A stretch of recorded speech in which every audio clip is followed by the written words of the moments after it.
Yo, yo, yo. That is probably the most unprofessional greeting I have ever started this with, but you can tell I'm in a good mood. Hello, hello. Thank you to everybody who's joined us on the call today. Big thank you to everybody who came through. Welcome. Welcome to the first episode of Tam's Talks. It's been a while since we've done one of these, so I'm excited to be back. I'm excited for what this talk is going to be containing. There's just a lot of excitement in my room here. But yeah, before we get started, I'll introduce myself. My name is Kareem. I am, well, I'm no longer a third year medical student. I'm a fourth year intercalating medical student. And I'm also the co-director of the TAMS network stream. So we're the guys who are kind of behind the scenes setting up the TAMS talks and various other different things going on within TAMS.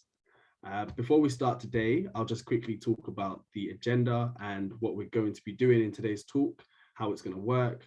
And I'll also just go through who TAMS are and what exactly TAMS Talks is. So today's talk is going to be really simple. We're going to start with an introduction from me, and then the speaker will go through his absolutely incredible talk. You guys are in for a treat. And then after that, we're going to have a Q&A session. So while we're going through the talk, if everyone could just think of a couple questions, and then we'll be able to answer them all at the end of the talk. So I'm sure you guys already know, being on the mailing list and whatnot, and such keen people, what TAMS is. But for those people who are watching this for the first time, once it gets released on YouTube, TAMS is the Aspiring Medics Support. So what we do is we're a registered community interest company that supports aspiring medics. We're founded by medical students for medical students. And our aim is to support all students from a socio-economically disadvantaged background so that there are no barriers for them in accessing medicine, regardless of any disadvantages that you may have faced in prior life, or your parents may have faced. You don't have any of those barriers when you're trying to apply for medicine. So we provide students with the necessary tools to support career aspiration and progressions and career progression through various methods, including mentoring, workshops, online resources, and finally, TAMS Talks. So this series of TAMS Talks is a bit different to the last one. Effectively, we want to aid the personal and professional development of the members of the TAMS network. And we figured we could do this by separating the different types of members who we have in the network. So not only do we help current medical students, we also help aspiring medics. And we realized that it's important to have a series of talks that help the first year medical students who haven't started clinics yet, and then the people who are currently in clinics, as well as those who are in final years. So this series right here is for the preclinical and first year students. And it's called Tips to Kickstart Your Medical School Journey. And we figured the best way to start this series would be with a talk about how you can make the most out of your lectures. And who better to give this talk than our very own Henschel.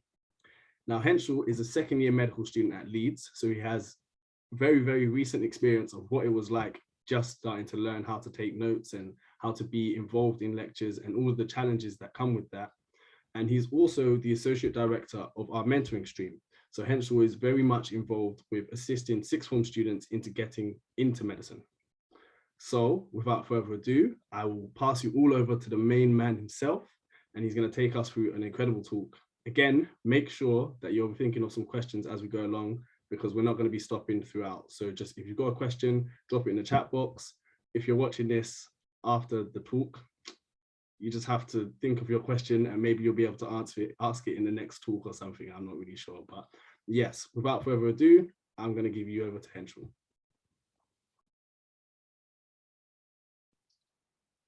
Sincere gratitude, Kareem, for such a warm welcome. I want to also extend this warm welcome to everybody that has taken the initiative and the drive to be here this evening. We really hope that you find this short seminar of use. So due to technological difficulties, I will have somebody else sharing the slide. So you all hear me say, next slide, please, quite some time. So really, really grateful to be here, guys, to discuss with you how you can make the most of your lecture at medical school. And I thought the first thing to do to be able to see how you can make the most of your lectures, to actually define what the lecture is and to get an idea about what it is so that we can see how we can optimize the lecture. And so I did a Google search and I was pretty underwhelmed by Collins Dictionary's definition, simply as a talk to teach a group of people a particular subject at university. I felt that definition superficial. I felt it did not factor in other deep matters of the lecture. So I came up with my own from experience. And from my experience, I think a lecture is a talk designed to deliver and teach critical information and concepts, but I think it's also for inspiring further learning. And notice I use the word deliver because I do think that certain concepts that you hear or certain things that you hear in a lecture are not explained extensively. And so you are expected to go and learn about certain things yourself and to gain a greater understanding yourself. And that's where inspiring further learning comes into the lecture.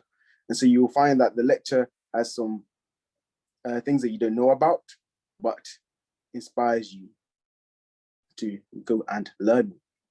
Next slide, please. So now that we've been able to evaluate what the lecture is, I'll give you a brief overview of this seminar. First, we're going to talk a bit about the digital tools that you may employ to make the most of your lecture. Remember, the lecture's purpose is to deliver information, teach information, and to inspire learning. So how can these digital tools help me to acquire information and inspire me to learn? Think about that as we go through these points. We're also going to talk about some effective note-taking strategies that you may be aware of. And also, I hope that by the end of this short talk, you are inspired to experiment with different note-taking strategies, because I do know that it can be going out of your comfort zone so to speak, especially with a lot of with a lot of things that are going on in medicine. You're pretty hesitant to try new things in case they fail. You don't want to be set back by any means. Nevertheless, I hope you feel inspired or encouraged at least to try new methods. We're going to talk a little bit about revising your lectures because not only do you need to be able to engage with the lecture in present, you also need to be able to review the lectures. That is all involved in making the most of your lectures. So how can you best do that? And we'll talk about that shortly. And then a few tips from myself, a few wise gems, if you can call them wise gems, that may be of use to you as well. Can you please go to the next slide? So firstly, your online learning environment. So this is one of the digital tools that I want to stress to you today. So your online learning environment is essentially an interface. It's essentially like an online university. You have all your modules and you have other kind of auxiliary information that the university wants you to know. And as you can see on the bottom screen, I've shown you one of the screenshot of our online learning environment here at Leeds. You have your specific course, and then within your course, you have your modules. Within your modules, you have your study guides, your lecture notes, tutorials, PowerPoints, PDF, all the things that you need to be able to progress through the course is provided for you there. Now, why do I think this is important? Keep in mind the function of the lecture to inspire learning, to teach you information. Very well. The reason why I think it's important to get familiar and intimate with your online learning environment is because it provides direction, specifically getting familiar with the different documents that are provided on there. Your study guide, your lectures, your PowerPoints. Within these documents, you will find your learning objectives, and those things will provide you a focus, will provide you a target of the things that you are focusing on during that lecture. Of course, they're not everything that you need to know in terms of, you need to know other things apart from just the learning objectives, but these provide an anchoring that you can focus on during a lecture, and then you can add any supplementary information here and there afterwards.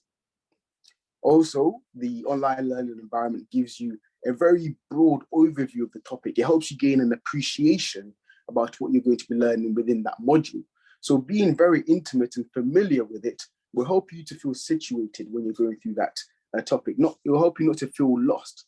And that is particularly important in lectures. And there's nothing worse than being in a lecture and feel, like you have no idea what is being taught.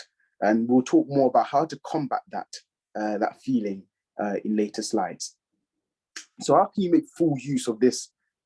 Please do go back.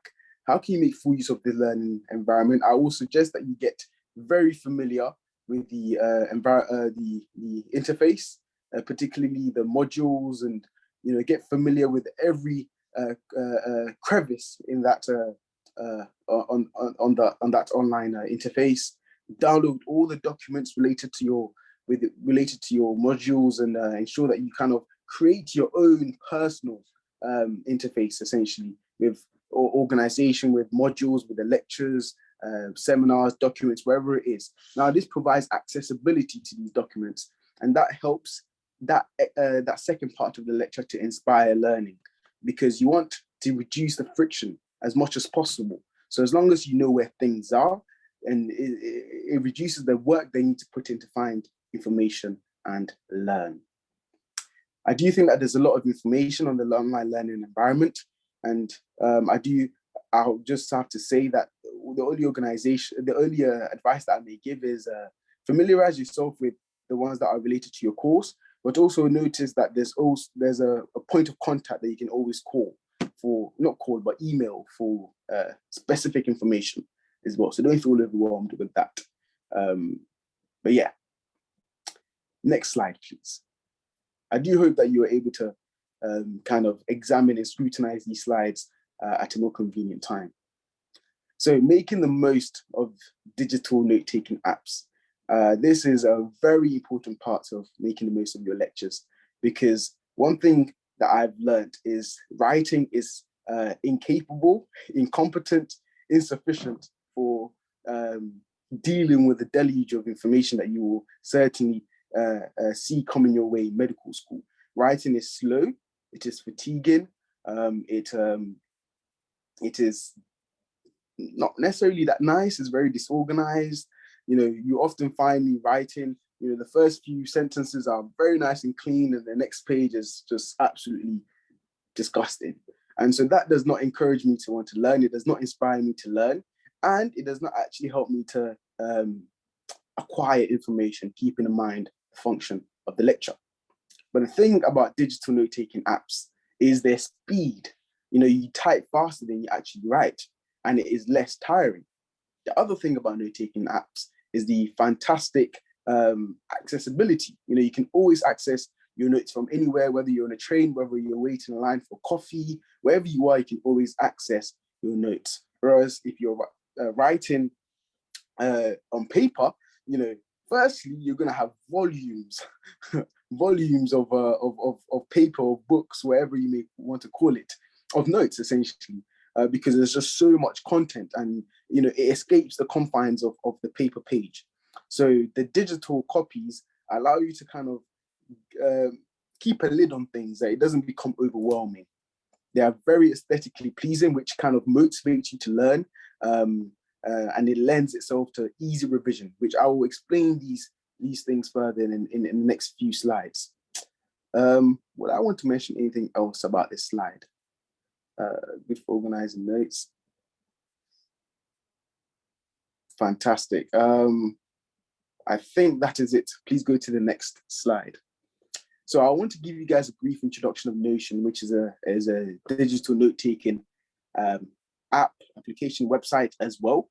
And I love Notion. My colleagues call me an advocate or an ambassador for Notion. I will proudly say that, even though it is not official. But this versatile application is principally made for note-taking, but has other auxiliary functions.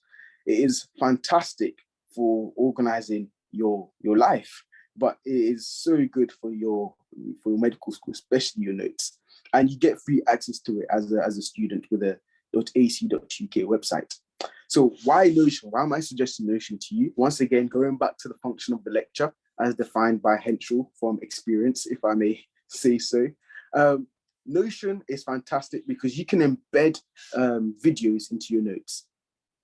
Now, there's often times when there's certain things, concepts that do not lend themselves to be written about. You need to visualize things. You need to see it happen. You see, for example, polymerase chain reaction is very tedious to write it down. But once you see it, you know what it means. You know how it works in your brain. Now, I don't know whether you know what polymerase chain reaction is, but I'm hoping this inspires you to go Google it or something like that. But yeah, so it's fantastic because you can embed videos into your notes so that you can try to explain certain concepts that your words are incapable of explaining. Yeah, your notes are clear, they're organized, they're aesthetically pleasing, which motivates you to learn, motivates you to revise, and it lends itself to revision. I will demonstrate that in a quick tour of my Notion page. Your information is easily accessible. One of the very fantastic things about Notion is that you can literally type in a word and all the lectures that have that certain word in it will come up. And that was very useful for me last year when we had open book exams, because if I found a question that, I had no idea what this question is, I just go into my Notion page, type in a single word, and all the lectures came up with that word in there, and it would take me directly to that word, which is fantastic because it helps you to access information very quickly. And again, reducing that friction to learning, it allows you to acquire information easily. That is fantastic for me personally, because you have a lot of information to learn. You have a lot of information to deal with, and to be able to access information efficiently rather than having to, go page after page after page. For me, it's worth it. So I really love Notion for that. Now, how does it inspire you to learn? Like I said already, you embed videos and images in there, make it, pretty. It's clear, it's aesthetic, and you can easily supplement your notes. Unlike, papers in which there isn't space. You have to kind of write tiny if you want to kind of change things in your notes. So that is, for me personally, inspires me to learn, because I learn new things even outside the lecture. I know that I can go back and add things to it, wherever it may be. I can annotate things differently. Now, I'm going to give you guys a brief tour of my Notion page, and I hope that this inspires you to employ digital note-taking apps as a strategy to your learning. And please do let me know if there's any difficulty in this process. So I'm going to take you to my Notion page. As you can see, medicine, you have many different folders. I've opened here medicine for you. Now, look, it's very pretty for me. I love this. This makes me happy in the morning when I open it up. You see, I have here my year 2. I have different folders. Open year 2. Now I'm going to take you to year 1. Year 1 folder, we have many different modules. And I click this module and it opens another page. Lovely, isn't it? Now, as you can see here, I have the books that I need for this module ready on hand. So I didn't spend time looking for books. I didn't spend time going to the library. I just click this and take me straight to the books. So the way Notion is that it reduces friction. It is a fantastic tool. As you can see here, there's another page, which, linking back to the previous slides that I've been talking about, is important to know the different topics that you will be learning, and it's important to know the learning objectives because it gives you focus.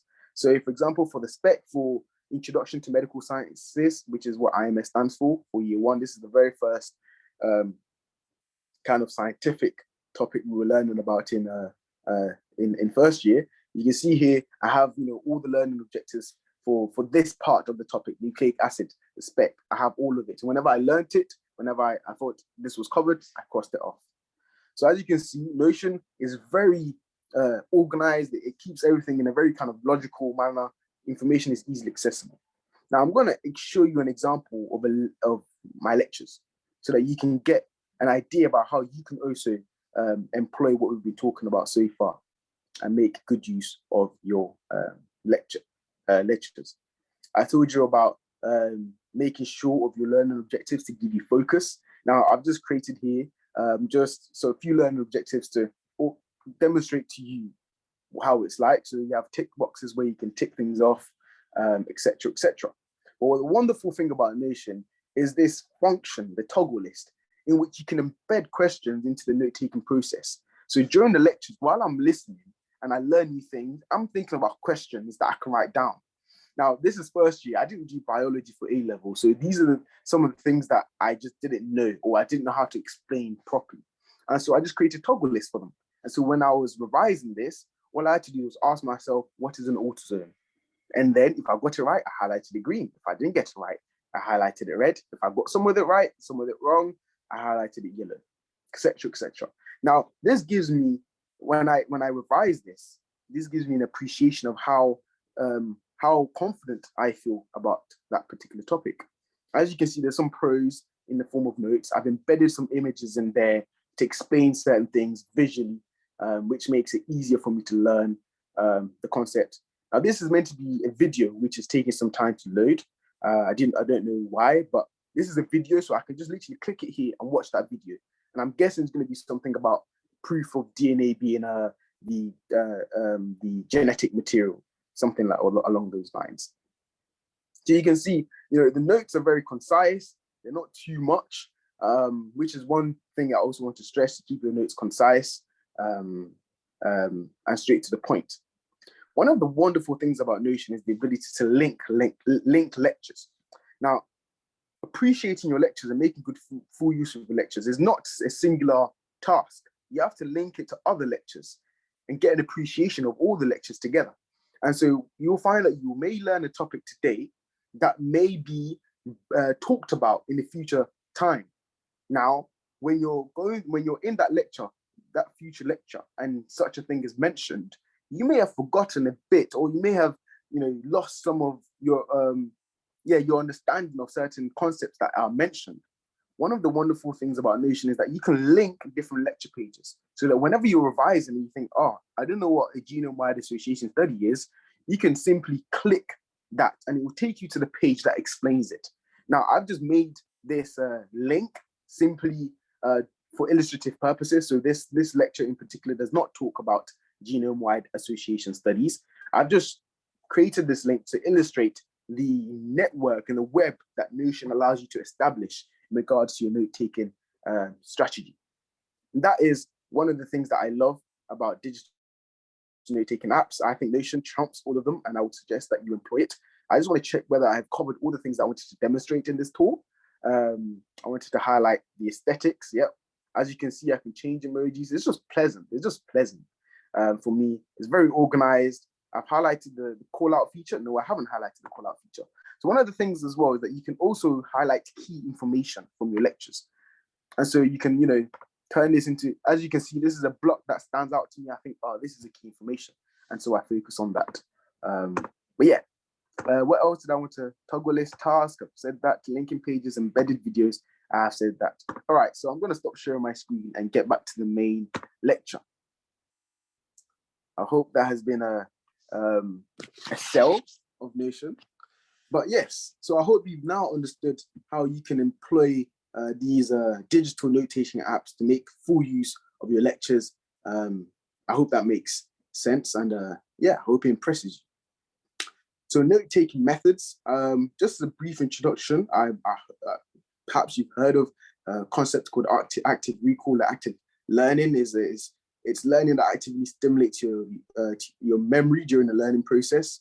So it's important to not just passively learn, read things, etc., but test yourself during the learning process. And as you saw in my previous, in the Notion tour, in my lecture itself, I was asking questions. I was embedding questions with pros in terms of notes and videos. So there's a soup of different strategies that I use that stimulate my mind during the learning process. And so, for example, the active learning process that I use is questions. But one of the things that you could use is, for example, creating posters. So you may choose that after a lecture, I want to create a poster about this lecture. I want to, without looking at anything else, spill whatever I know about this lecture onto this page. And then after that, I want to go over the lecture and fill in any kind of blind spots and create this whole beautiful summary of that lecture. That is one thing that you could do, because that stimulates your memory, it helps you remember things, and it is efficient. You need efficiency in medicine. One of the key things, I think, if you're efficient in your note-taking strategy, it actually motivates you to learn more. Because once you get the idea that learning is going to take like so much time that is going to envelope your entire life, you actually don't have the motivation to do it. But you know that, all right, I'm just going to sit down, bang this out, and I know that I'm going to get it done because I know that I'm efficient. You have increased desire to do it. So these are just a few active learning techniques that you can research in your own time as well, and try it out, and hopefully it works. And when I say study groups in this, I don't mean, everybody studying, you're studying with other people, but in isolation. I don't mean that. I mean, talking to your colleagues about what you're learning, expressing your thoughts about certain things, trying to explain things to each other. In that, you're employing that principle of active learning. You're stimulating your memory to explain things, and because of that, it will stick to your memory, essentially. So I hope this introduces you to note-taking method, and I hope it encourages you to try some of these out, and hopefully it works for you. Next slide, please. Now, the last digital tool that I would like to highlight is online resources. Now, you have your online library books. Personally, I don't really use the library books often. I think in the whole year, I must have used them 4 or 5 times maximum. But I used, a lot of YouTube videos. You have KenHub, which is not a YouTube video, is an online anatomy teaching app. It is excellent. There's another anatomy teaching website, Teach Me Anatomy, a fantastic resource, very concise, very clear explanations. You have, the YouTube videos such as about medicine and Ninja Nerd, which explain different concepts to you. And it helps you to understand these things outside the lecture. So you hear something in the lecture, you don't understand it. You watch a YouTube video about it. I understand it. You ask yourself a few questions about that. on your Notion page, you input that video in there, or a certain point in that video in the Notion page. Whenever you're revising it, you can go straight back to that video.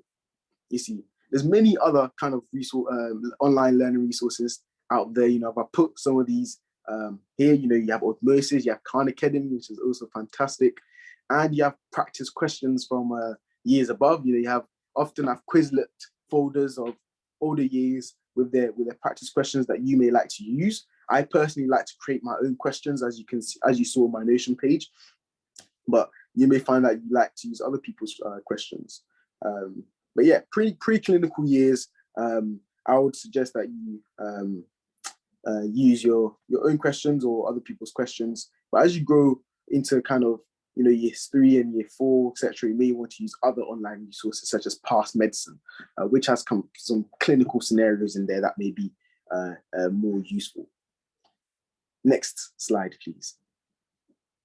Now, after you've been able to effectively capture that information, that purpose of that lecture, after being able to capture that delivery of information and understand different concepts, and you've been inspired to learn, you want to be able to review the information that you've learned.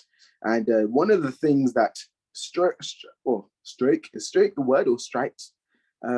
but yeah, one of the things that was very impressive to me was how quickly our memory deteriorates. And you can see the graph below in the bottom right-hand corner, how quickly our memory deteriorates. So after the first day we learn something, by the 10th day, we only have 60%.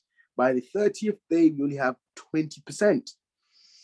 But imagine if you were to revise a day afterwards, and then the 10th day. So if you were to revise the day afterwards, rather than only having 90% of the knowledge that you've acquired, you would have 100%. On the 10th day, rather than having 60% of the knowledge you acquired, you will have 90%. And then you revise it again. And then by the 30th day, rather than having 20% of the knowledge you've acquired, you will have 90%. It is fantastic. And this principle is called spaced repetition, in which you review things you've learned over a spaced time, over an interval of time. It is fantastic for remembering things. And the good thing about this is each time you learn it, it takes less time to learn it, if that makes sense. So each time you learn it, you become more efficient, you remember things more, and you actually remember more things. So it helps you with that efficiency element, especially with medicine when you have a lot of things to learn, a lot of things to cover. Being able to revise a huge amount of content in a short period of time is fantastic. Now, to be frank with you, I don't use the same kind of fixed intervals of 10, 20 days and 60 days type of as illustrated in the below diagram. I use my own adapted model of spaced repetition. And as you can see in the graph above, I've created, these are the lectures in a particular module in year 1. And whenever I would revise that lecture, I would evaluate how I thought about that lecture. And that would depend on how good I score on those questions that I have for myself. If you can remember, those questions are color-coded according to red, yellow, green. So I can evaluate these questions and see, did I get most of these questions right in this lecture? If I got most of the questions right, I'll highlight it green and I'll date it. If I got some of it right, I'll highlight it yellow. If I got more questions wrong than right, then I highlight it red. So that would tell me I am not confident in this lecture. I am not I haven't fully grasped this, or I'm not fully remembering this lecture. Now, because of that, and I have this visual representation, whenever I am revising new information, I just go into my Notion page. I realize that, okay, motivation, incentives, and addictions, not that one, understanding pain, I realize, all right, I've done that, 3 times and it's been green. So that means that I've got most of that locked down. So I'm not going to focus on that. I'm going to focus on these ones, the things that I did a long time ago, or the things that I've highlighted red, things that I'm struggling with, and I'm going to revise these ones. So I'm ensuring that I'm revising these things over a spaced amount of time according to how far back it was that I revised it, but I'm also ensuring that I'm revising the right things, the things that I'm struggling with. So I hope that this also gives you an appreciation of how you can make full use of your lectures in terms of your revision. This is just a brief introduction, but I hope this is helpful. Next slide, please. So some advice from me. If I may, and I think it is if I may give you some advice. I think just skimming through your lectures before it actually is conducted. So just 10 minutes before the lecture, just 10 minutes to actually just skim through the lectures to give you some situation in that lecture is fantastic. If you have an overview about what you're going to be learning, even if during a lecture you have very little understanding of different things that have been talked about, you will have an awareness of what is being talked about. To have that anchoring is fantastic. There's nothing worse than being in a lecture, understanding nothing, and being so disintimate, if I may use that word, so distracted from the main content being taught. It feels like you've wasted an hour. But at least if you're familiar with the different topics that are being discussed, you can try to work different things out because you have already you already have some knowledge about what is being talked about. So you can try to make connections. You can try to make sense of things. Whereas if you don't, you just feel as if you're in an ocean, in a stormy ocean. Next one, I will say, know your learning objectives or key points for each lecture. I see this not that you do it religiously, but because it give you focus, it give you a source of attention. You know, lectures, it is very easy for your mind to veer off, especially when you're in your room. So many distracting things around. So as long as you have these kind of tick box things that, oh, I need to know what this means. I need to know what this means. And as lecture goes on, you are ticking these things off that keeps you on track. And then afterwards, you can add these auxiliary information that you think is interesting. Try to understand the content rather than memorize things. I think this is important, especially because medicine is not conceptually difficult, at least so far as I understand it. I don't know, maybe in further years I may be complaining. But so far, it is not conceptually difficult, but it requires a lot of memory. And you can fall into that trap of thinking you just need to memorize things. No, you need to understand things first and then memorize things. And when you understand things, it's easier to memorize things. Understanding things will allow you to be a better problem solver, which is a huge foundational quality or skill in a good physician, I would say. At least from observation. I can't say that from experience. Be concise with your notes because there's a lot. You don't want to overwhelm yourself. Make your notes look pleasant. At least for me, I love things to look pretty. I love things to look organized. That at least gives me a little bit of kick, a little bit of that activation energy to get started and start revising. I've already talked about spaced repetition and memorization. Engage with revision with your colleagues. I've talked about that as well. But I would also like to stress the importance of protesting any inconsistencies in your understanding. You know, sometimes a lecturer may say this and another lecturer may say something slightly different and you're not really sure which one is right. Protest it. Ask the lecturer, email them, because there's often a gap that you don't understand why this is this way and this is that way.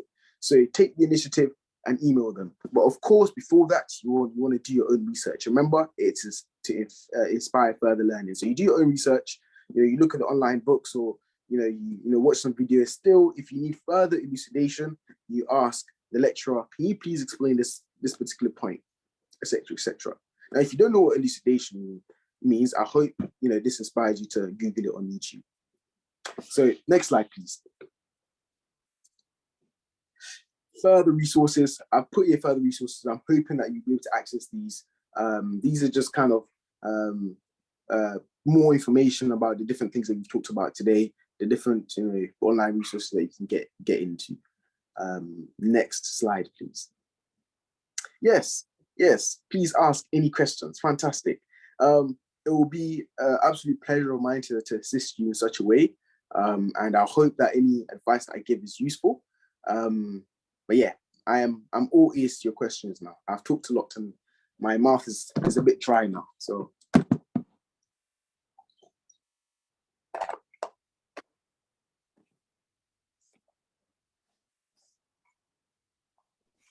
Brilliant.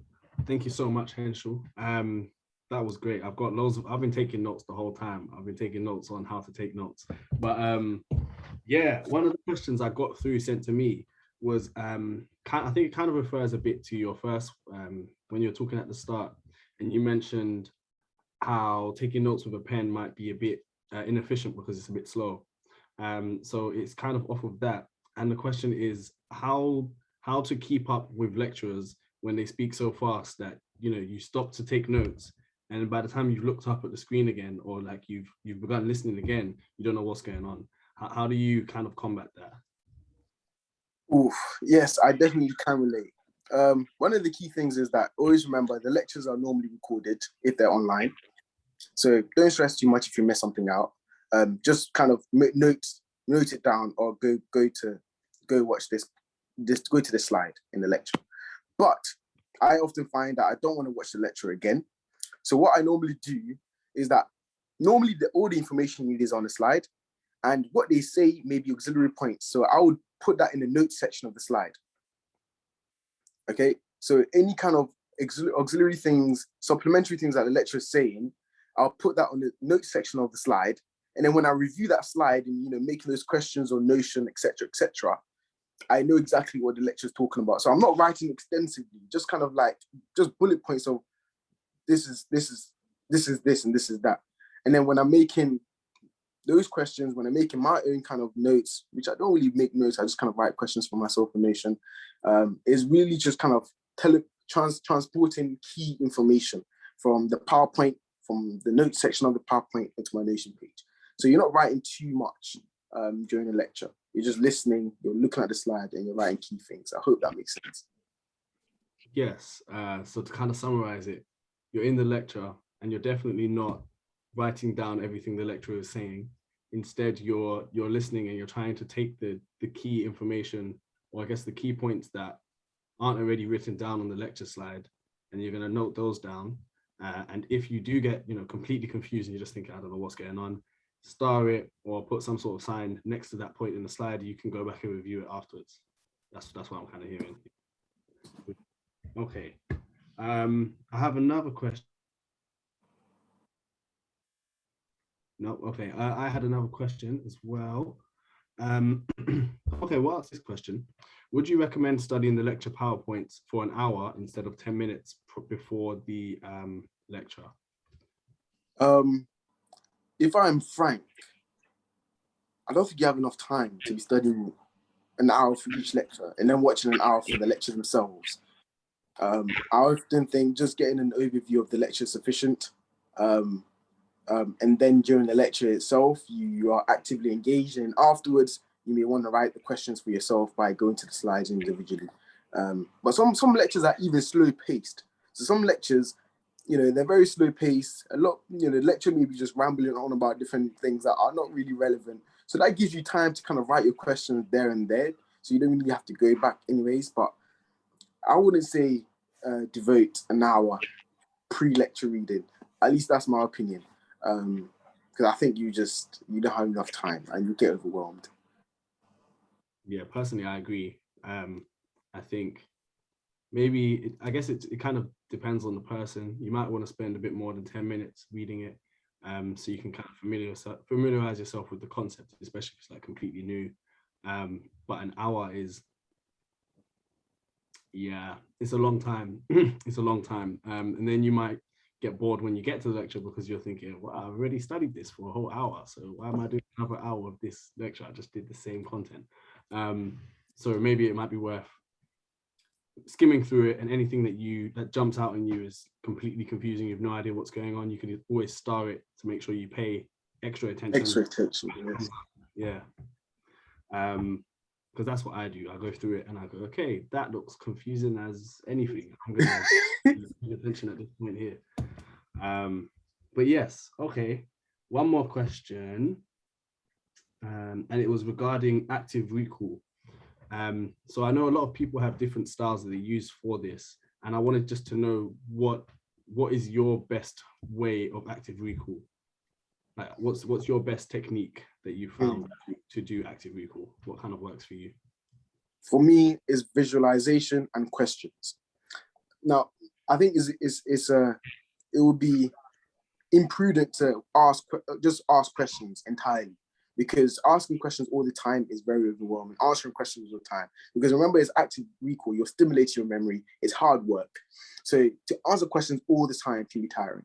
So I mix that with images. I mix that with notes, like actual notes themselves as well. So you get a nice blend of things, a nice soup. So, but most of it is, questions, and then you have certain notes for kind of things that do not lend themselves to being asked about. Just kind of like something that you just kind of need to read and just, appreciate it. And then there's videos, there's pictures here and there to get you to visualize things, because I remember things visually. So that's for me personally. But, I think asking questions is fantastic, and ensure that it's not too much there. That makes sense. So that may be flashcards, but for me, I use Notion. So it looks aesthetically pleasing for me when I just look on there and it's like green, just, I feel really good. It's red, it's yellow, and I want to get it to green. So that's extra motivation for me. I couldn't use Quizlet because I don't get that same feeling of, these things are turning green, these things, I'm getting confident in these things. So. Okay. Yeah, I get you completely. I think for me, well, I haven't done medicine for a little while now, but when I was doing it last year, I quite enjoyed PassMed as a form of like active recall, and also it does spaced repetition quite nicely. I think it does both of those, because you'd have questions coming up questions or topics that you've just previously learnt, and then they'll come up again, and you'll have to, find the information in the back of your head. And the ones that you're not so good at, they'll keep coming up, and you'll be like, yeah, you have to learn this because I've got this question wrong like 5 times in a row. So yeah, but yeah, definitely. I think you did put details of lots of different resources that people can use. So when this goes, like when we release this video again, people can have a look back through there and find the exact page or pages which had all of the different resources. That was very, very useful. Thank you very much, Henschel. Are there any last questions that anybody has?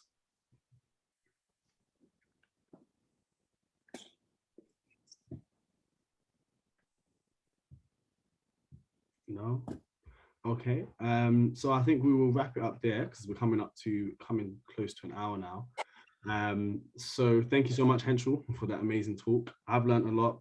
I know for sure I was putting off using Notion for a long time. I don't think I can keep putting it off anymore. It sounds like too good of a tool to miss out on, especially with how useful it is to streamline, your notes and the whole revision process. Yeah, so I think I might download it tomorrow to start like tinking away at Notion. But yeah, thank you so much for the talk. I've really, really enjoyed it. Thank you so much for everybody else for coming. If anybody wants to get involved in TAMS a bit more, you can always just drop us an email, or like reach out to us on any of our social media platforms. Yeah, big thank you again to our sponsors, the MDU and the HLA, for everything that they do to help us make our work happen. But that is all from me. We have another talk next week. Hopefully see you guys there.